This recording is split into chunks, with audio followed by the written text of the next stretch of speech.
গায়ে হাত দিচ্ছে।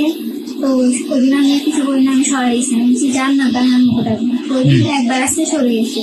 তো যাওয়ার পরে সকালবেলা যে আমাকে বলবো শুধু ছিল না, আমি মুখ দিতে গেছি, আমার স্বপ্নের এই ফাঁকি দিয়ে চলে গেছে ডাক্তারের কাছে, লক্ষ্মীপুর ডাক্তারের কাছে চলে আসছে। তো ওই দিন আমি সকালবেলা চিলাচিলি করছি, যদি আপনি এরকম আর কিছু করেন আপনি পেমেন্ট করবেন, বলে না আমি এরকম কিছু করবো না। তারপরে আমি বলছি যদি আপনি এরকম কিছু করেন আমি সবাইকে বলবো। আমাকে অনেক বারবার বোঝাচ্ছে যে তুই এটা মেনে নে, আর উনি যেটা করতে চাচ্ছে সেটা আমি মেনে নিতাম, আর আমি যেন এই কথাটা কাউকে না বলি, উনি আর আমি যেন না, আর কেউ যেন না জানে।